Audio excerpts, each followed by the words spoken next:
All right. Hi, everyone. My name is Ashley Pickett. I'm one of the librarians here at Flower Library. Let's get started with today's ancestry kind of quick, hopefully deep dive, but 30 minutes or less here, and we'll hopefully answer any of the questions you have and kind of work our way through. Okay. Please feel free to ask any questions you have in the moment. I'm oftentimes bad at catching them in the chat. So if you put them there and I don't see them, please feel free to interrupt me. Perfectly fine. Before we do jump over to the website itself, though, I want to remind you that eventually you will have more bookmarks for this one. And you will have social media posts coming out on NCLS's social media pages. Feel free to share those. And you also have, you'll see I've got my sticky notes on it, but you do have a cheat sheet that I sent to you, and feel free to email me as well, or Matt at NCLS, and we can get you another copy if you need one. All right, so let me share my screen and we will jump over.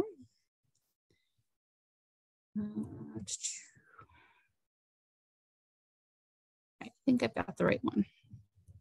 Okay. If you can't see an ancestry screen, let me know, shout it out. Otherwise, I'm going to keep rolling here. Perfect. So welcome to Ancestry. Each library has a little bit of a different way for approaching access.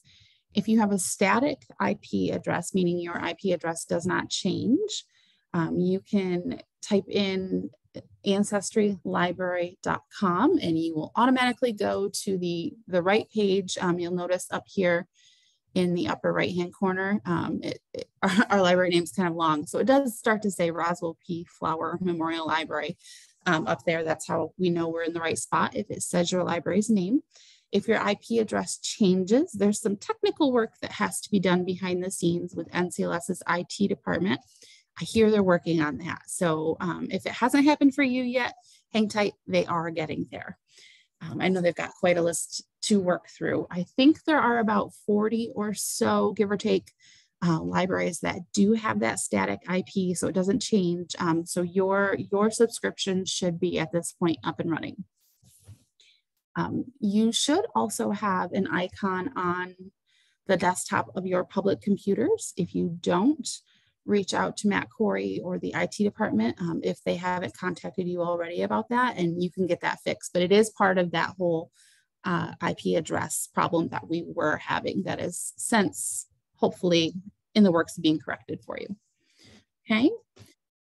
Important to note that Ancestry is a read-only database for us. This means that you aren't able to change any of the information that is available there. You can't build on it. You can't create anything. You can just see it or read it. So you need a personal subscription to build what they call family trees and add the information and curate it in a certain way if you wanted to do that. But unfortunately, with a library subscription, library access, it's not possible at this time. Okay, so keep that in mind for your patrons. And we will talk more about family trees when we get there later on, and I'll show you what I mean by those. But for Ancestry, there are so many records, different things that are available here. This is one of the easiest ways to access the new 1950 census, by the way, that just came out within the last year or so. I would take you through, but I have trouble finding my my grandparents on here. I can find one, but I can't find the other. They were located very close to each other at that point of their lives, and for some reason, one doesn't like to pop up. But you absolutely are welcome to explore. It's actually pretty neat because I started recognizing some of the last names, some of the locations of my ancestors. So it was a lot of fun kind of poking around and seeing where they were at that point of their lives. There are census records, both federal and state, available here. They go back as far as 1790, which is pretty fantastic if you can trace your ancestors back that far. I have not made it that far in my research journey. I would love to at some point. Don't have the time right now, unfortunately. You can also find vital statistics those kinds of records here. What we mean when we say that is we mean birth, death, and marriage records. Those are available through Ancestry as well. There are a lot of military records. I tend to find mostly draft cards, and those are a lot of fun to go through. If I come across one later as we're searching, I'll let you know and I'll show you. I'll point it out to you. They tend to have a lot more information on them. And you can also find immigration records. You can find some passenger lists for ships that were coming over to America. You can find city directories if they've been uploaded to Ancestry, of course. Some of the Watertown ones have been, especially the ones that are really brittle and really old and kind of falling apart on us. Most of the recent ones I've found have not been, so something to keep in mind. And I have been lucky and I have found some photographs that my family never had before. And I'll explain more about how we found those later as well. You can find pictures of headstones, yearbooks, all of that kind of stuff too. So without further ado, let's jump into your first search. And I always tell everybody the best way to learn about Ancestry and how the whole database works is to just jump in and kind of start exploring and playing around. That's how I learned. And you learn a lot by just trial and error in this one. So that would be my best advice to you, is to just try it out. Give it a test run, see what you find. There's so many different ways to approach the same search that you really do just kind of have to test things out and learn as you go. But the first time, if you're kind of unsure of exactly where you're headed, but you know an individual's name, I would suggest just hitting the search bar at the top of your screen. Pops up that drop-down list for you. And I would suggest an all categories search to start. If you knew you wanted a specific census record, say a patron is they knew exactly what they were coming to you for, then of course you could limit your search. Same applies to a marriage record or a birth record, any of those down the list. But if you're not really that focused, I would start with all categories. So this is our basic search screen. All right, so I am going to use my grandfather as our example here. So his first name was Carl. I tell people too, when they are searching, if you know your ancestor's middle name, you can spell the whole thing out. If you know a middle initial, hey, that will help too. If you don't to start, that's okay. You can certainly get started without it. Okay. If you know where they might have lived, even if it's just a state, fantastic. Throw that in to start. I know he was at one point in Copenhagen. And as you notice, as I'm typing, it kind of populates down the list for you. And once you find one that you're looking for, you can go ahead and click on it and it'll finish out that search query for you. I believe he was born 1936, give or take.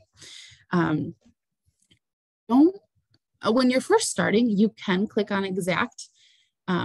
Just be aware that by clicking these buttons and kind of going with these options that you see on your screen, it's really going to skew your results. If you don't know exactly what you're looking for, do not click on these. And in fact, I would stay away from these when you're really trying to either learn about Ancestry itself or really starting a brand new search and learn about a new individual.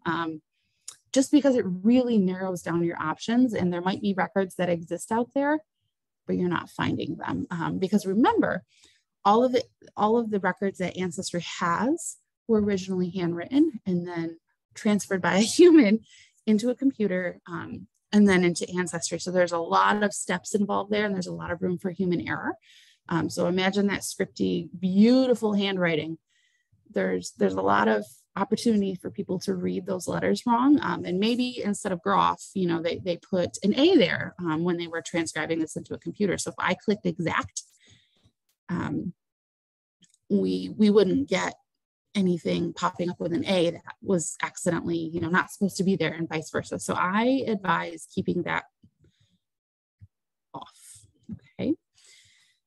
Let's see. Oh, yes, the show more options. Okay, so this menu kind of allows you to have a little bit more of an advanced search. Now you can start without any of this. I just happened, he's my grandfather. He was alive while I was.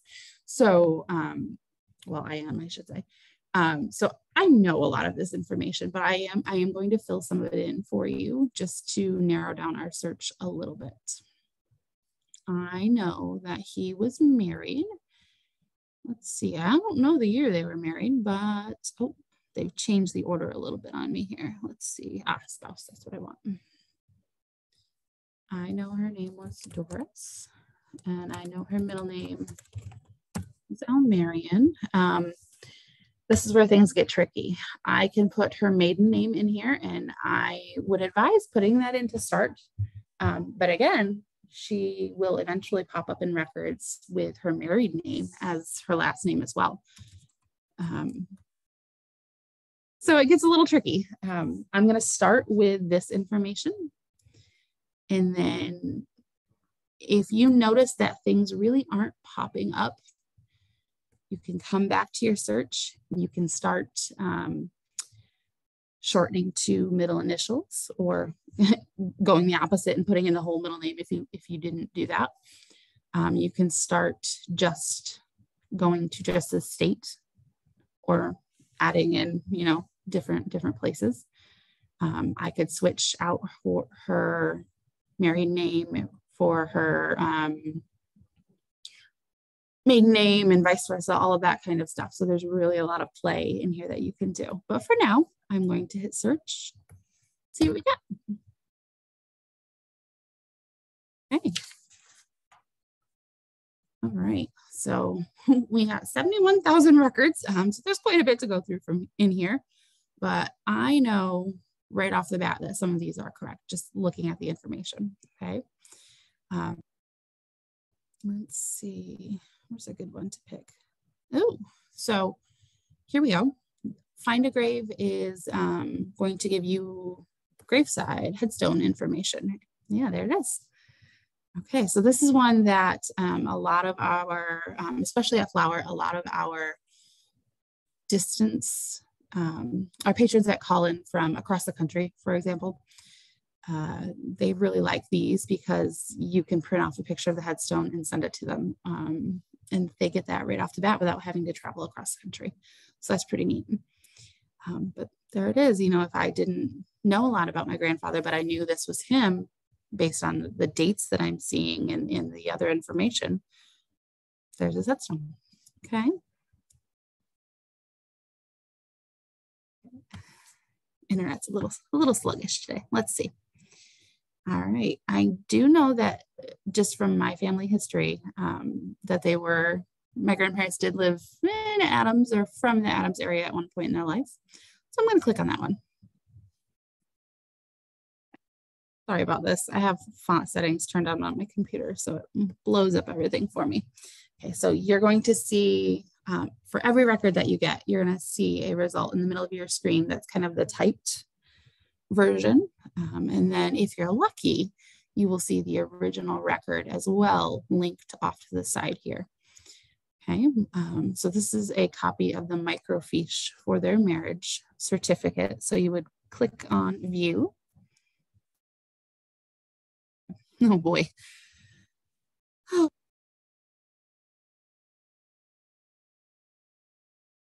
I was hoping I could spot it right off the bat for you. In any case, you would, in this case, when you have microfiche, you would find the individual's name. And then you would be able to write down the town where they were married, the date that they were married, and a certificate number. And then you could take all of that information, go directly to the town that they were married, give them a call, send them an email, what have you. And you could obtain for a fee potentially a copy of their marriage certificate and get the information from there. One of my favorite things to check out, though, while I'm inside a record of this nature is the information on the right. 9 times out of 10, you find a treasure trove of good stuff over here. Now, we've already explored his grave, so we know that exists. Social Security claims. At some point, this information, once it's filed, becomes public record. So I know that my grandmother, once my grandfather passed away, filed for Social Security based on his death. So yeah, this is a record of this. Now, here's why we wait a certain number of years before this information becomes public record. His full Social Security number is here. So this is why we lock so many things down. We don't want this information getting out while somebody's alive, of course. Okay, but I know that's him. I know his birthplace, that's his birth date. I do know that was his father, his mother, just on my own research that I've done. So I do know that's him.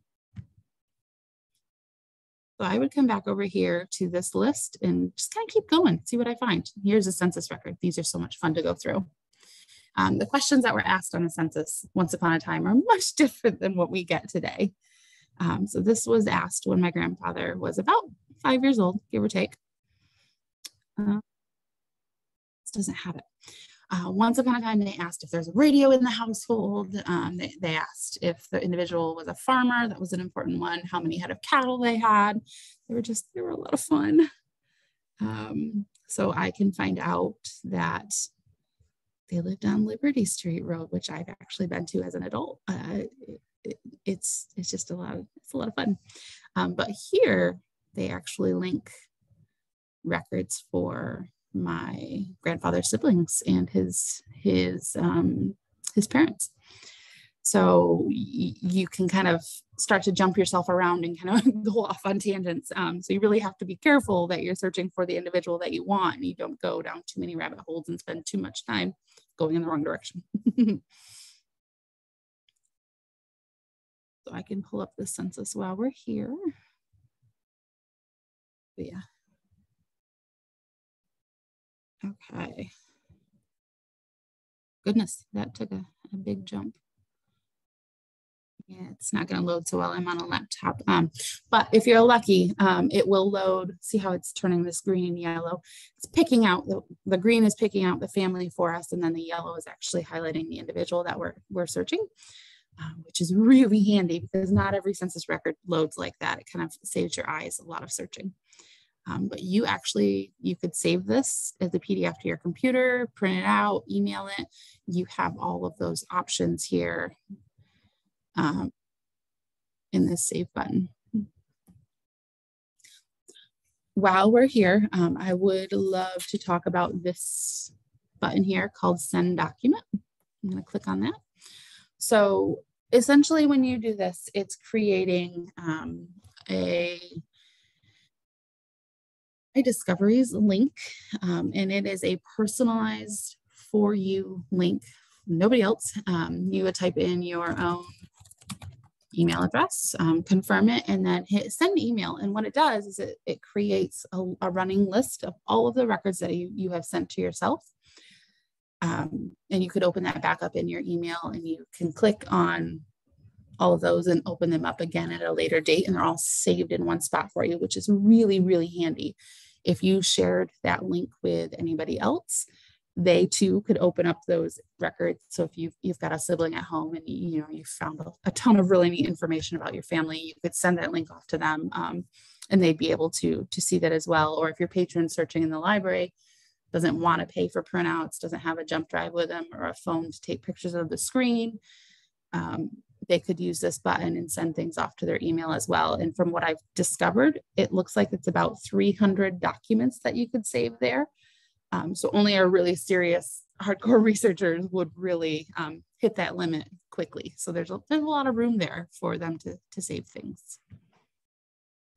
Okay, so I'm going to go back over to my list here. Oh yeah. If you get really lucky, you will find your books. These are some of my favorite. Okay. Now, I know my grandfather. I know this is him. Just, you know what people look like, right? Okay. I have to share this one because it's an awesome picture. There he is.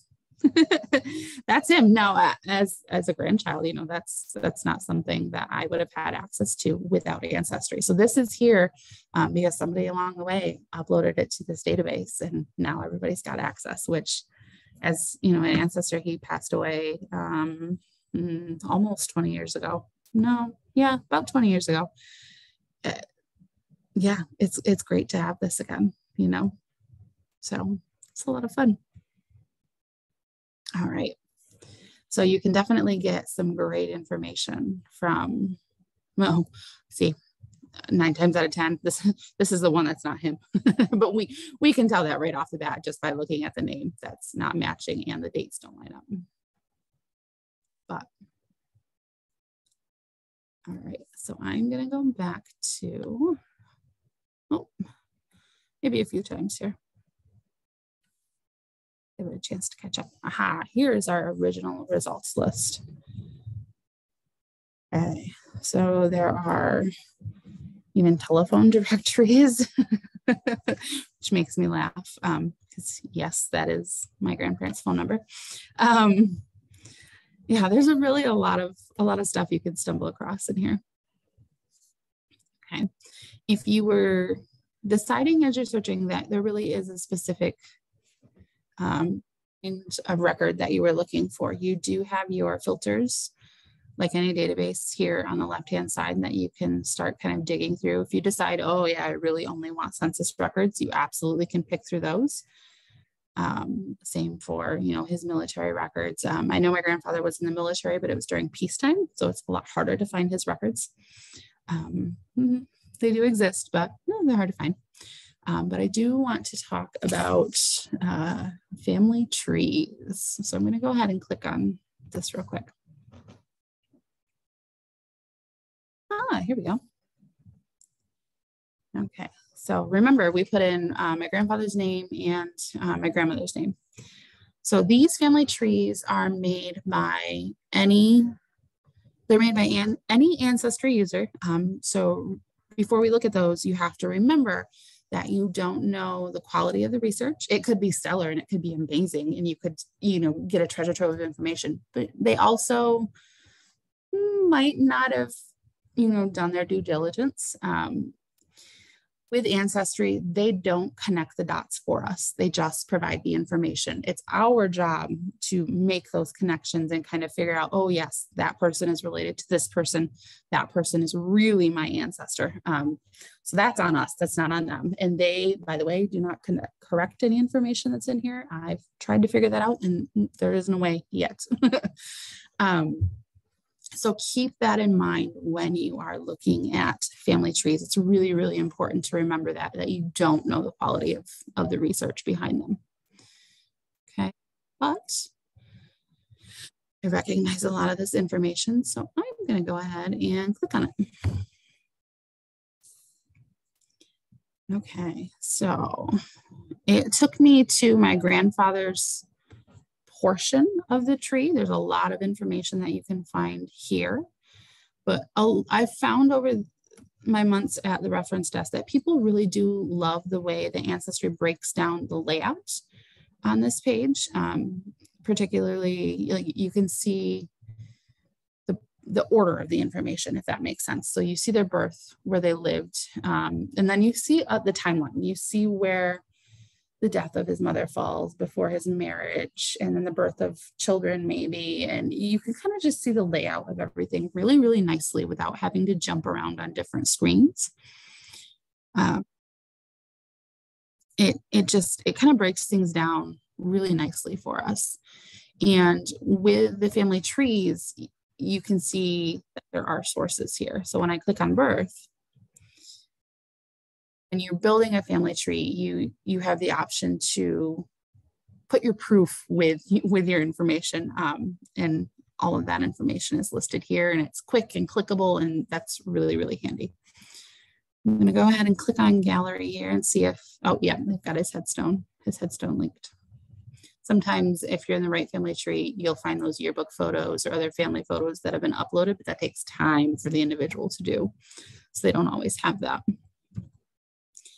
And then life story is just kind of a typed out version that's been generated for us.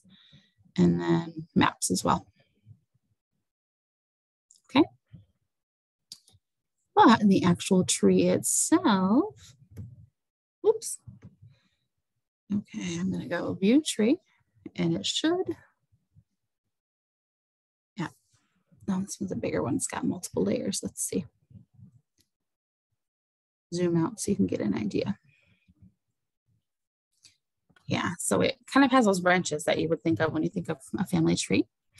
There's Grandpa. Oh, this is tiny. I know he should be here somewhere.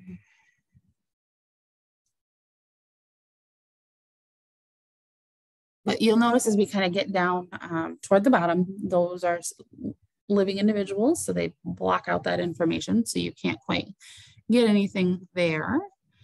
But you go up here, and this is when we start kind of going back in time, and you'll see all of that built here. So if we were to, oh, they have 9 siblings. My goodness. Oh, Grandpa should be in this level. Aha, there he is. So you can click on the arrows. Oh, goodness, and it stretches out your tree. Grandpa is here. Okay. But like I said, I mean, you don't always trust this information. You might have to do some of your own work to back it up, but it does give you a starting point, if nothing else. And if you're stuck on a level of research, you might be able to find some hints in family trees. Okay. All right, so I'm going to go back home. A few other quick things I want to point out before we hit our, oh, no, don't want to take a survey. We hit our half-hour mark here. Let's see. Oh, when you first start researching, start with your father's side or your grandfather's side if you're doing your own family, or encourage your patrons to do so. The reason why I mentioned that is because male names did not change. And as you go back further in time, we know that women weren't always as valued, so our records weren't kept as well. So keep that in mind. And for a beginning researcher, it really does make it easier to start with a male family member and kind of get used to how records work and how to navigate within something like Ancestry. When you're searching, don't ignore last names that sound familiar. So if you've got Brown spelled like the color, and then you've got Brown with an E on it, remember that those handwritten records were transcribed to a computer. So maybe somebody accidentally added an E, and it happens. If there's a curly handwriting, hey, possible. So don't cancel out something you think could be possible just because one letter is off or 2 letters are off. You never know. I already mentioned the middle name. Also, don't discount a record if it looks out of place in terms of location, especially if you don't know if there's a possibility if that individual ever moved. You never know. I've had research go completely off on a tangent and then it was right in the end. So you just really never know. Try it out. You don't know what you'll find. And then remember, as you're searching, you have to try all of those possibilities for each individual member of that family tree or member that or person that your patron is interested in, or walk them through it at least a few times. So that's where the time consuming part comes in. So just keep that in mind. Oh, yes. Real quick before we end, there are a few places to turn when you get stuck. There are Learning Center forum kind of things here for you. They've got tips and videos and just a whole bunch of things for you to try. Poke around those, see if you find anything that helps you out. We have an expert within our building in our genealogy department. He's utterly amazing when it comes to getting through research bumps in the road. His name is Terry. He's in the genealogy department. Typically, he's here 6 out of 7 days a week, and he's a volunteer, and he's just Oh, fantastic. So definitely reach out to him or reach out to me and I can get you to him if you come across something that we can't solve together. And if all else fails and you've tried so many different things and you're kind of banging your head against a wall, sometimes it helps to just kind of back away from that particular ancestor for a little bit. Ancestry.com is constantly growing. They're constantly adding new things to this. So sometimes you come back 6 months later and you immediately find a new record and it changes the whole ball game for you. So it's okay to walk away sometimes. And I always remind our frustrated patients of that, you know, it's okay to take a step back and just come back with a clear mind in a few months. Let's see. Oh, one more thing before we go. Our researchers, some of them struggle with figuring out how to organize their information, and Ancestry does offer a little bit of help. There are ancestral charts that you can use. I don't know if you can see this. It opened up a new page. Oh, they've changed them. So in the past, it was that you had to print these out and kind of handwrite on them. Now it looks like you can type in them. Oh, that's fantastic. That's so cool. Oh, awesome. I didn't know that.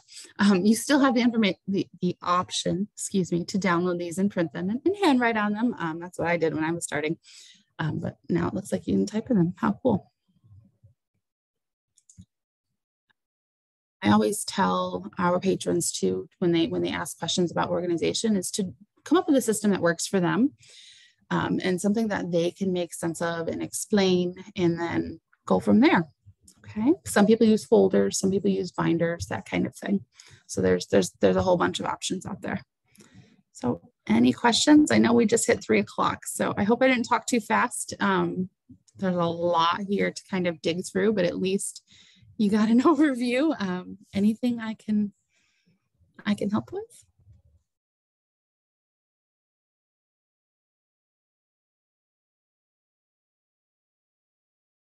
Oh, I can't hear you. You're still muted. Oh, I'm sorry, you're still muted. Hello, can you hear me? Let me turn. Okay, try that again. Hello, can you hear me? Yes, I got you. Oh, great. I'm Noreen from Phoenix, and I was wondering, your researchers would help us. I have a genealogy group. If they had questions about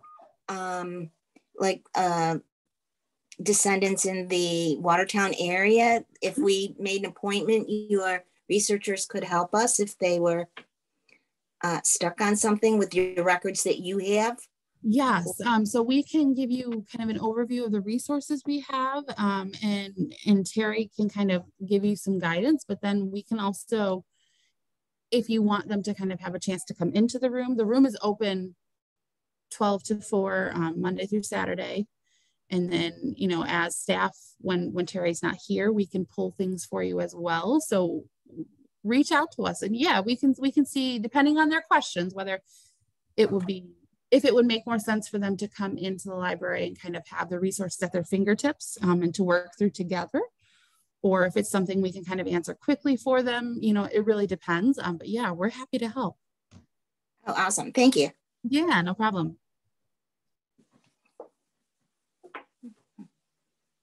Anything else?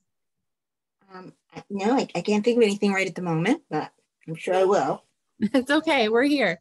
Well, in that case, I will end here just so I don't take up any more of anybody's time. But we're here to help. Reach out if you've got questions, and definitely have fun exploring. There's a lot of cool things you can discover here. There are. Thank you. No problem. Take care, everyone. Bye. You too. Bye.